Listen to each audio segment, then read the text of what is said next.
Hey, everybody. Welcome to the Cash Flow Joe podcast brought to you by Pip's Path to Property. I'm Pip Stellick, and here at Cash Flow Joe, we're here to help beginning investors buy their first property and seasoned investors how to learn how to buy more property using leverage and keeping it safe with asset protection and all kinds of good stuff. Our company trains and mentors thousands of students all across the world, and you just need to go to our website, pipspath.com, and you can get all kinds of tons of free content on there. Today, great guest on here. I've been a customer of his company for over 20 years, which is hard to imagine because, he doesn't look that old. Maybe I do, but he doesn't. So this is Toby Mathis. Toby, how you doing today, buddy? I'm doing fantastic. And you still look pretty good. I think I look pretty good. My wife tells me I look better in the dark. I don't think that is a compliment, but hey, what are you going to do? I've been married a long time. So Toby, tell us a little bit about what you do, your background, and I'll keep asking questions if you don't give me the details that I'm looking for. Easy peasy. I'm a tax attorney by trade. I've been with Anderson since we started, one of the founding partners with Clint Coons. We've been doing this for close to 25 years, working with investors. We have a simple motto, which is preserve, protect, and prosper. So we want to help people preserve the assets that they have, protect them from lawyers, snoops, Uncle Sam, and allow you to prosper and grow something that becomes a legacy. We tend to focus on generations with an S, not just passing it on to your kids, but actually creating something that's going to last a lot longer. And if you do it right, it's not that hard. Anybody can do it. And history showed us over and over again that I think it was 97% of the millionaires out there are self-made. And so if you want to be wealthy in this country, it's easy to do if you follow the rules, and the rules are quite simple. They do make it, it's in black and white so you can see it. There's no doubt about it. So how long has Anderson been around? I know I've been a customer since 2002. How long has Anderson been around? When did you and Clint start this?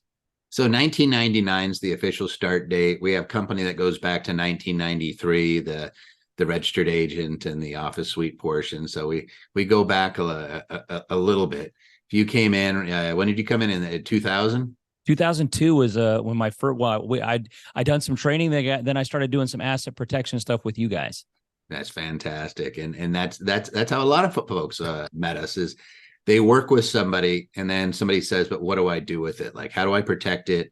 How do I minimize the tax burden on the activity that I'm doing?" And there's just so many little nuances. Like, easy one in real estate is, am I a dealer? Am I an investor? If I'm an investor, how do I maximize my tax situation? A lot of folks don't realize when their accountant immediately takes them to that good old fashioned 27.5-year depreciation or 39-year depreciation. You're not really supposed to do that. Technically, that's an impermissible method. You're supposed to be breaking it into its 5-year, 7-year, 15-year property. The IRS doesn't complain because you lose a lot of the tax benefits. You don't accelerate your depreciation. It means you're paying more taxes early on, and they'll let you do that all day long. In fact, they won't even make you depreciate it, but they will make you recapture anything that you could have depreciated when you sell. So the tax rules are a little bit misunderstood by probably 90% of the folks out there. The accountants that actually own real estate, I could tell you, they're usually pretty good. The attorneys that own real estate and are investors, they're usually pretty good.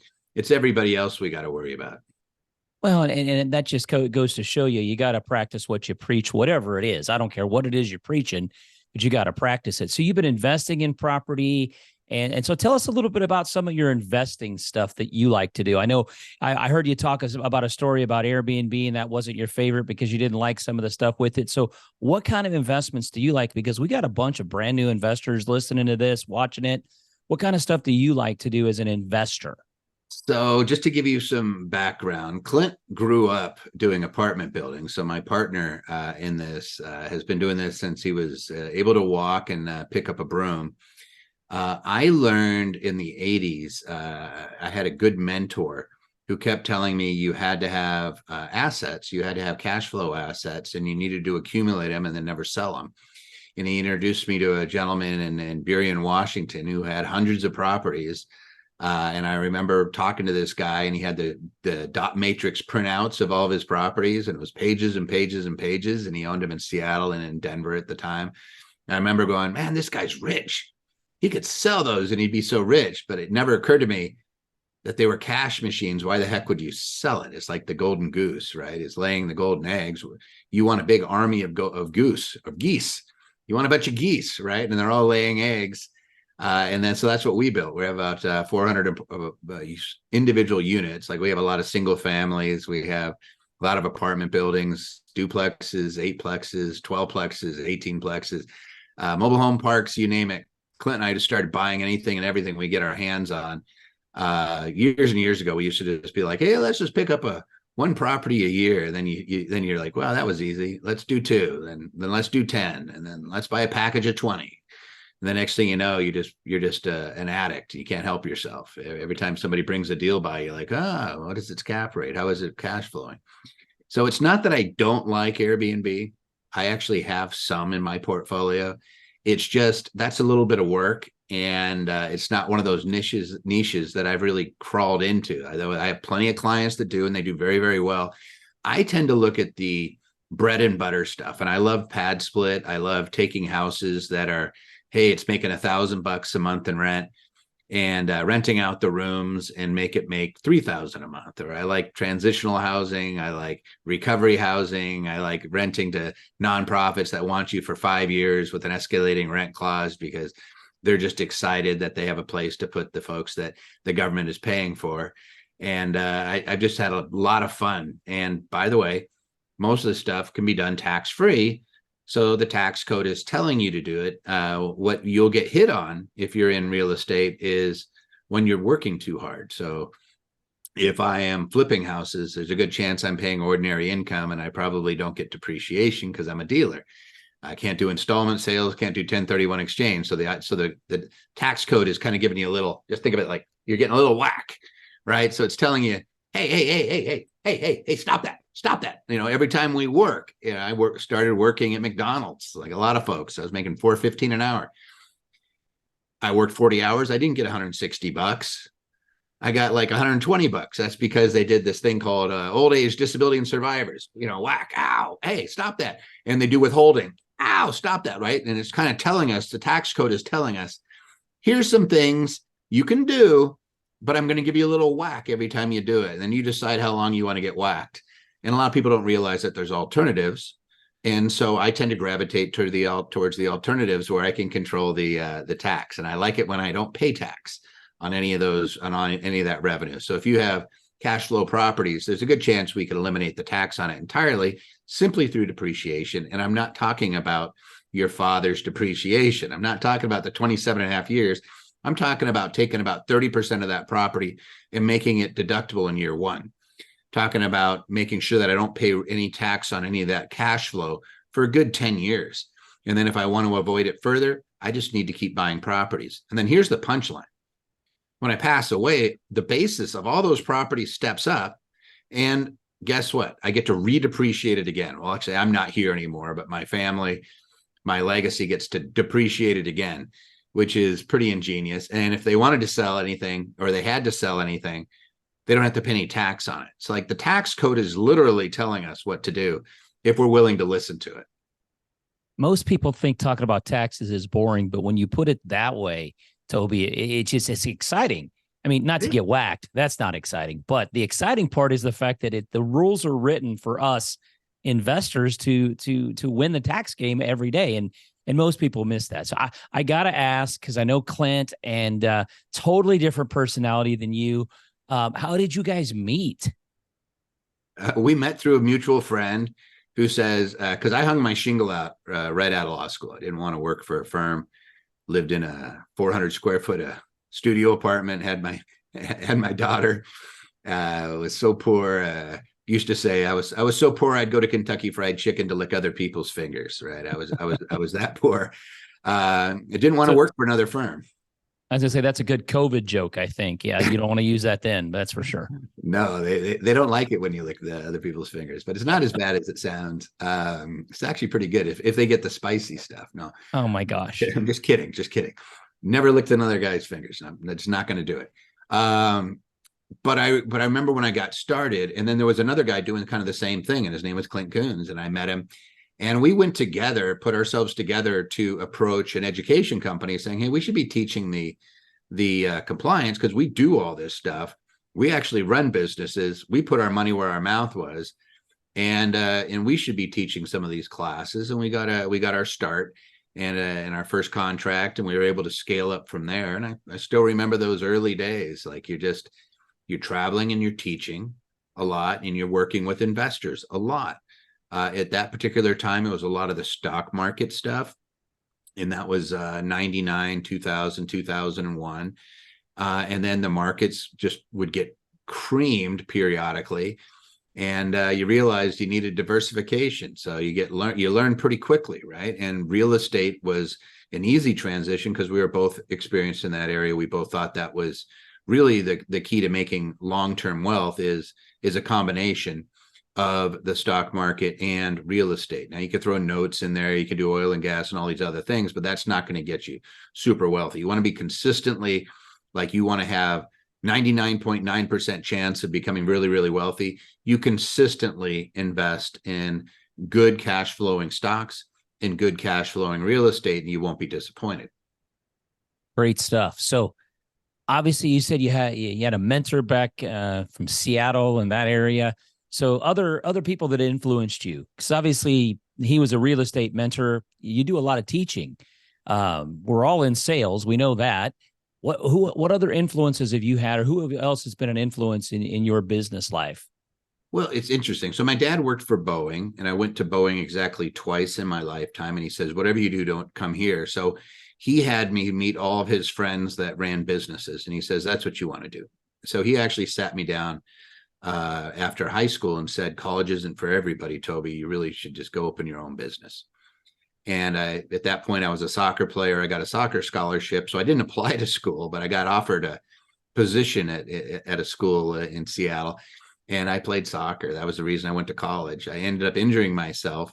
And my mentor was there. He was a guy that was a family friend of somebody I went to high school with. So I was like, hey, I'll go work with him. And he was a liquidator. And so he kept saying, Toby, if you're going to be a good business guy, you gotta understand what the lawyers are doing. These guys will just rip us off blind. They're idiots.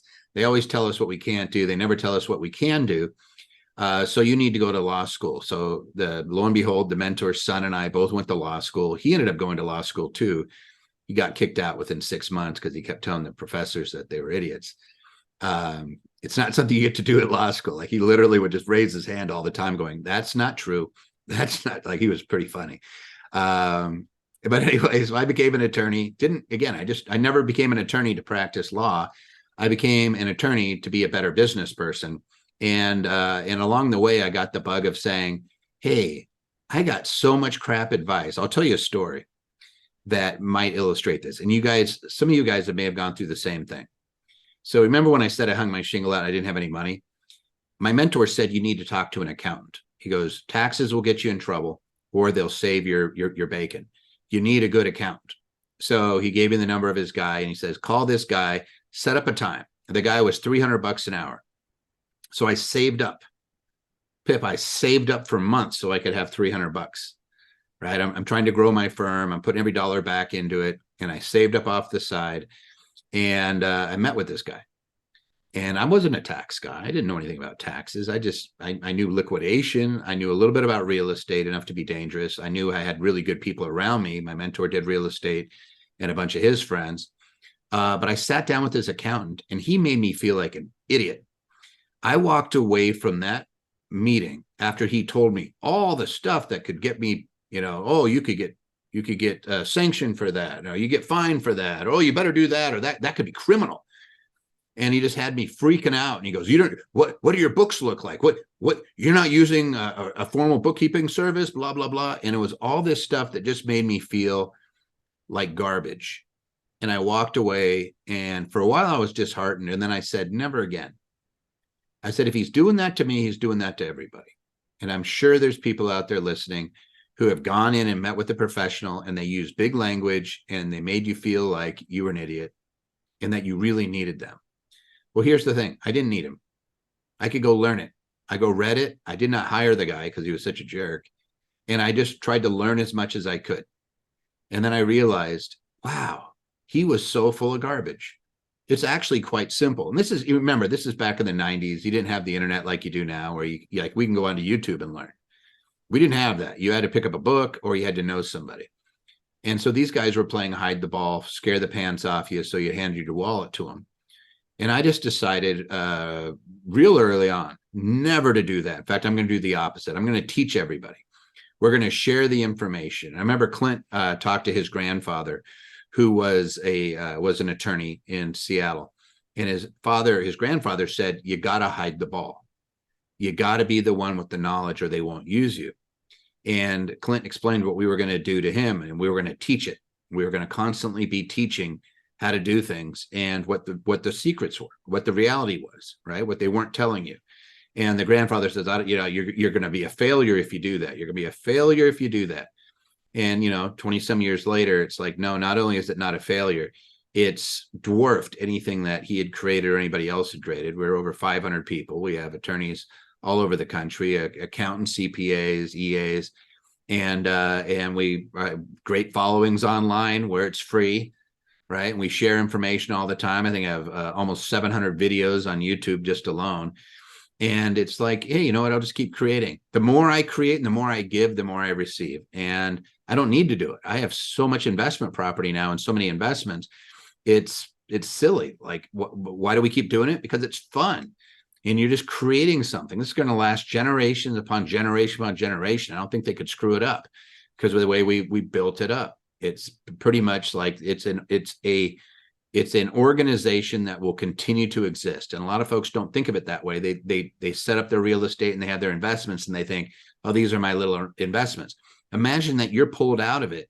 If that thing could survive without you, which if you're buying assets and good cash flow assets, they will, that thing could last, many, many generations and be helping your, not just your kids and your grandkids, but your grandkids, and your grandkids, right? It could just keep on extending on.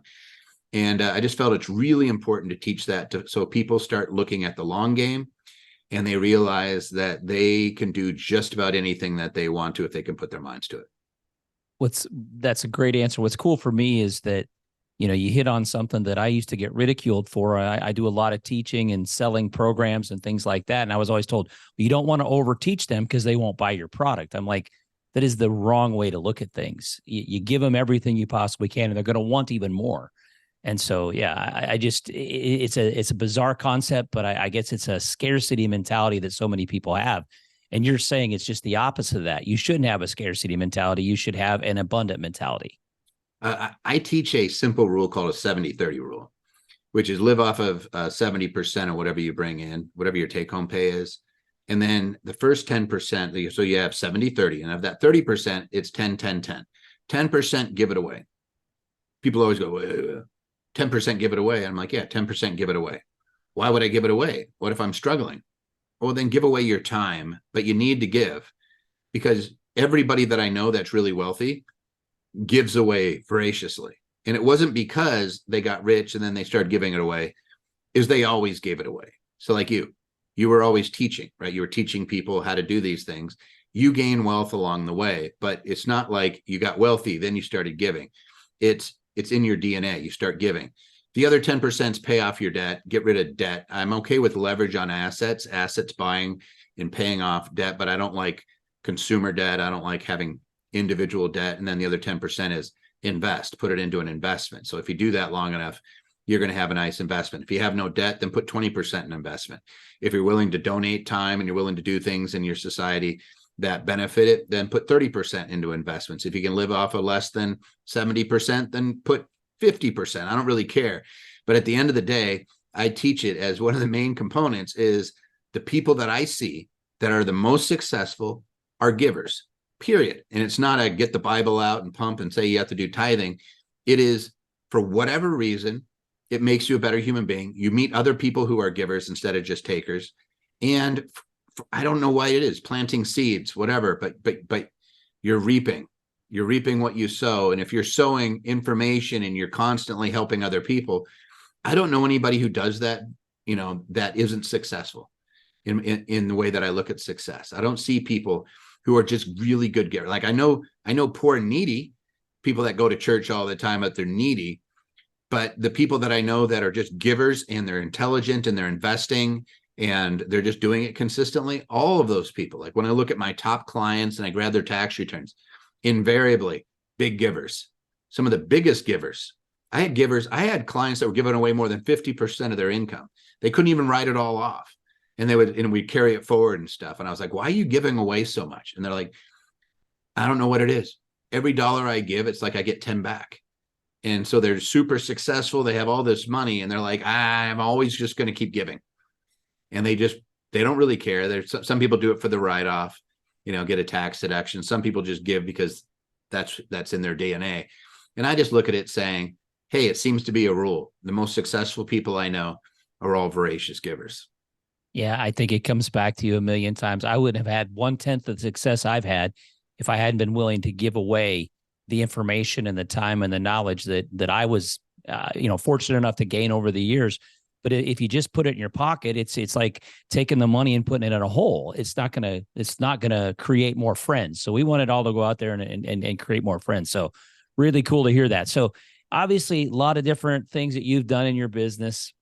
What's one thing that's happened that you didn't expect would happen when you started doing whenever you wanted to start doing what you're doing now? What's one thing you didn't expect that has happened to you that kind of caught you by surprise? There's a few of them, right? Well, then give me a few of them. Well, one of the things that you realize is you get a lot of joy. I'll actually equate this to a story. A guy named Gene Thompson up in Seattle. He runs a bunch of, used to be Minute Lubes, then it became Quaker States. He had some of the first Subway franchises too, Subway sandwiches, but he had a whole bunch of these businesses. And he was a friend of my dad's, and I would go have lunch with him and bend his ear. And something he told me that stuck with me. I said, what is your favorite part about being a business owner? And he said, because if I have a manager or any employee and they're working their butts off, I can go and say, hey, here, bud, take your wife out to the nice restaurant, nicest place, send me the bill, like bring me the bill and I'll pay for it. And I was like, that's kind of a weird thing to say, because here I am, a young man, and I'm thinking he's going to be thinking about the dollars, nice cars, big house, whatever. And his favorite thing was the impact that he had on his employees and the ability to do things like that. I never realized how empowering that was. And when you have people that work for you and look at you, and it's not to be the boss or anything like that, but there's employees that depend on you. And when you go out of your way to show them that you care, there's something there that is indescribable and you can't put a dollar amount on it. That was something that really surprised me, how much of an impact that can have on you. The other side of it is on the investing side. You learn the nature of people. There were some good things and there was some bad things. Like there's certain people, and you probably don't want them in your life, that are just using you. And I didn't realize it until, no matter how much you made that person, they were the first to complain if they didn't get what they thought they were going to get on another deal. And I just realized, wait a second, these are moochers. And you start to identify them in your life, get rid of them. Don't let people mooch off you. I don't know if that's the right term for it, but I just remember being kind of shocked and being annoyed. Like, no matter how much good stuff you do, there's clients like that too. I think it's people that they just want more. They're not appreciative of time. They're not appreciative of other people. And when you realize that that's toxic, that'll hurt your life. So get rid of those people. It sounds bad, but if you have those folks around you who just aren't, I use the term giver, right? They're not appreciative. They're willing to take constantly, and they're squeaky all the time. Just be done with them. Get them out of your life. It's just going to drain you. So there's not enough time in the day to sit there and have to deal with those folks. And maybe they'll turn it around, but they've gotten by in their life by taking advantage of other people. Just get rid of those folks. I never thought I'd be sitting here saying that, but it took me a while as an adult. And after doing this for long enough, where you realize, yeah, there's a small percentage of them, but your life is so much better when you cut out that toxicity that's existing. And I know we all have them. And it's just recognizing and then saying, hey, good luck to you. I'm all for you, but I'm not going to spend my energy trying to please you, because it's a one-way street. You need to receive. You need to have a reciprocal relationship in anything you do with your clients, spouse, friends, family. There needs to be a little bit of give and take. And if it's all one-sided, then that's not going to be healthy for you. Yeah, I mean, we like to teach it. Everything's got to be win-win, because if you can't sit on both sides of the table and both people are happy with it, that's not going to be a very long-lasting relationship. And so whether it's a marriage, a real estate deal, any type of partnership, I think you're right on that. So obviously you've been doing this a long time. Give me what's been your favorite, or it doesn't have to be dollar amount, but just your favorite real estate property, or a story behind one of your favorite real estate deals, Toby. Egads. Well, trying to think if I have one. I remember my favorite business deal. Okay, that's fine. I don't know if I would call it real estate, but it actually colored me for years and years and years and years. And what it was this group called Clearly Canadian. And you remember I told you my mentor did liquidation. Well, liquidation means you buy anything and everything that other people didn't want. This is before the internet. You couldn't just list it on eBay. So you had to have somebody that could get rid of things. So Clearly Canadian did this promotion where they had things in bars. Clearly Canadian was like flavored water. And they had these little bar displays that looked like it was a waterfall. So it was this plastic little waterfall thing and had a couple motors in it. And they had 42,000 of these in Seattle, and they were going to throw them away. They called up the liquidator saying, "Hey, what would you pay us for these things?" And I remember Jerry, that was my mentor, and he looked at him and goes, "You can't throw that in a dump." He goes, "There's batteries in there. Yeah, the EPA cost on that alone, if you have 42,000, he was able to calculate the number, but it was about $38,000 would be their dumping fee for getting rid of that stuff. And so he said, "Hey, you could pay me half of that and I'll take it." So, they were like really pissed off, but they ended up doing it. Like after calling around and realizing that what he was saying was true. And we said, all right. So it was like 20 grand. And they said, but we want access to the warehouse for 1 week. So we got one of the sample boxes, and he goes, "Toby, break that thing down, weigh everything that's in it, and write down what it's made out of." So I took this cardboard box, tore it open. Here's this plastic thing. Here's this piece of metal. Here's these batteries. Here's these little motors. Here's some glued cardboard and some colored cardboard and some other things. And I broke it down to its components. And then we called up the recycle company and said, "Hey, how much would you pay for the aluminum that was or whatever it was, there were the steel rods, how much would you pay for those?" We weighed it out and we multiplied it by the 42,000 units. And it was not a small sum of money. It was quite a bit of money. Then we did the same thing with the cardboard. And then we sold the little motors. Those were, I remember I think it was 40 cents a piece that we were able to sell those for. We took them down to Vegas to the AMD show and sold those along with all the batteries. And I just remember realizing when they say like another man's garbage is another man's fortune, or whatever the term is, I forget what it is. But it was like, holy kashmoli, he just took garbage and turned it into many hundreds of thousands of dollars. And I remember I went to the Millionaires Club every day, and I would get the little van, and I'd pick up all these guys. Anybody want to work? And we would take them to the warehouse and we'd tear these things apart. And we just had this constant, all these trucks coming in that were picking up the recycling. We'd pack it as tight as we could, and then they would haul it out and they'd bring in something else. And we were just tearing these things apart. We were packing the batteries up. We were packing the motors up. Some of the stuff was truly garbage, so we had to pay to throw some of it. But I just remember going, damn, he's smart. He figured that out. And there's like a million of those working with Jerry that over the years that I was like, dang, he figured it out. Like somebody else is getting rid of something, and he's figured out a way to monetize it or use its components, break it down, use some manpower, a little elbow grease, a little ingenuity, and you can make revenue out of it. And the reason I bring that up is because almost every property is like that. Like there's here, I'll give you my favorite real estate is I have a horrible property that I bought in Indianapolis that I bought from a wholesaler. I bought a bunch of properties, and I knew some of them were garbage. Well, this property was in a really busy area. Nobody really wants to live there because it's so busy, right? And I always had trouble keeping it rented. People would go in there for a year and then they'd turn it. And if you know how turns are, it costs $2 to $3 grand to repaint it. I'm always having to replace the carpeting and all that nonsense. And so this thing was just not a very good property. So I decided, you know what? I love pad splits and I love house hacking. I'm going to see if I could do it with this property in this area. If it works for this one, and then I'm going to convert a bunch of houses. And so I took its living room. It was I think it was 2 bedroom, 1 bath. I added 2 bedrooms to it by taking the living room and the in a kind of a dining room, and I made them into bedrooms.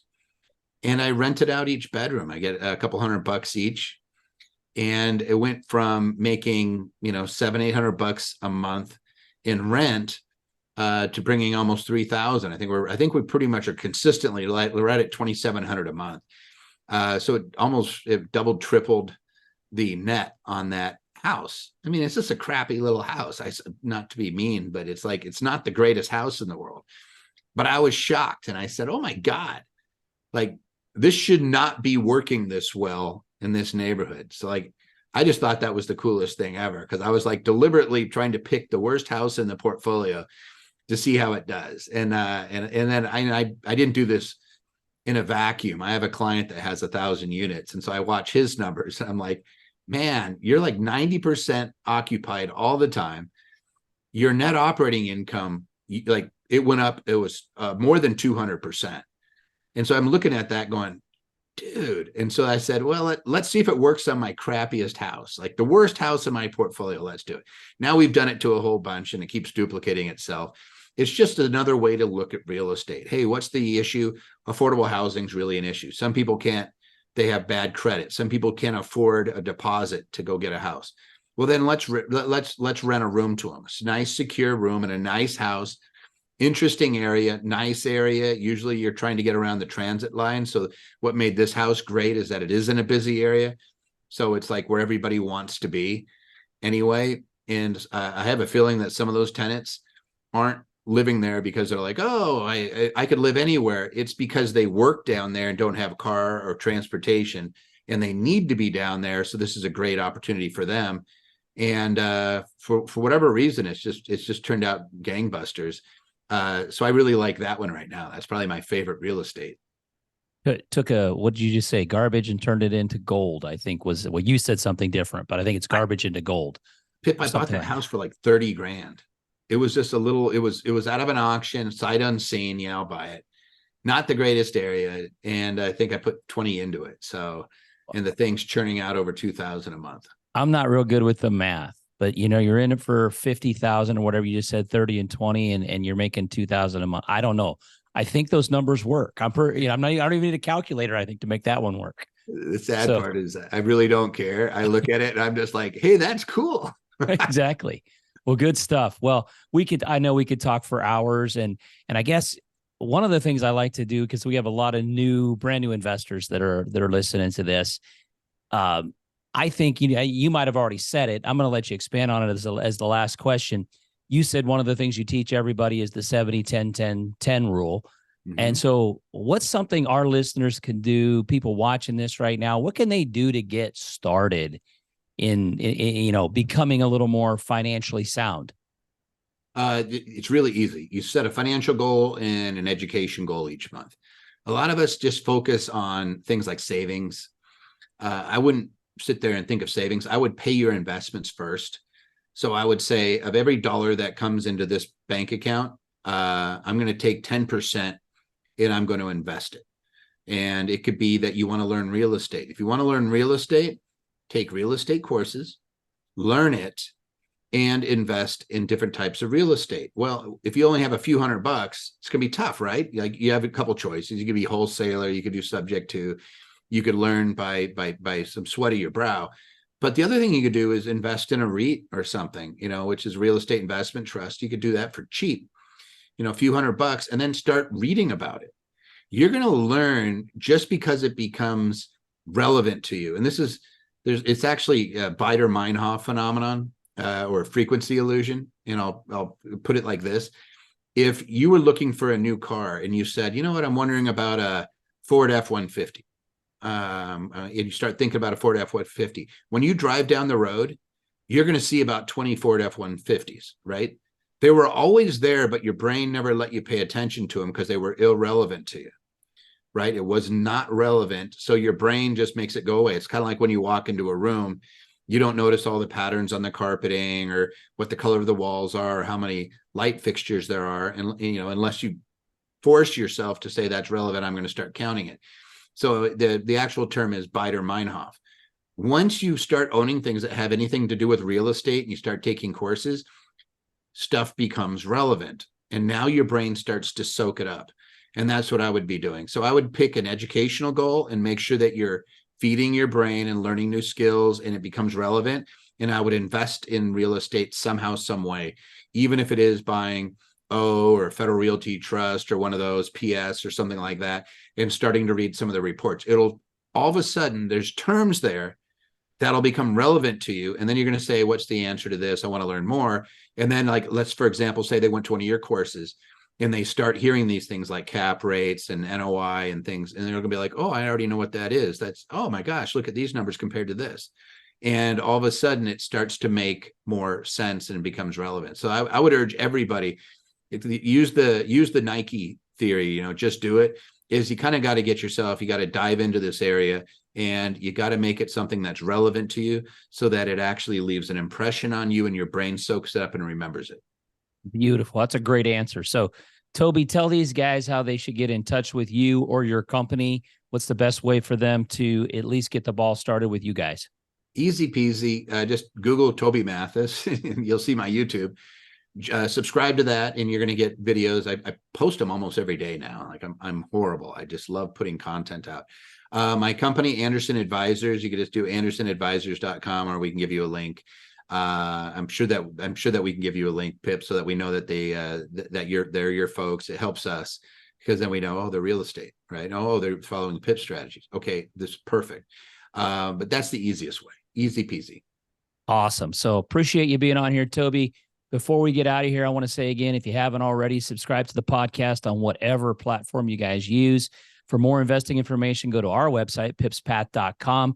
You can follow us on social media, TikTok, all that kind of stuff. YouTube, I think, is where I would prefer. But either way, leave us a comment, give us a follow. We'll see you guys on the path. Once again, Toby, thanks for being here. I appreciate it. Look forward to talking to you more. You got it.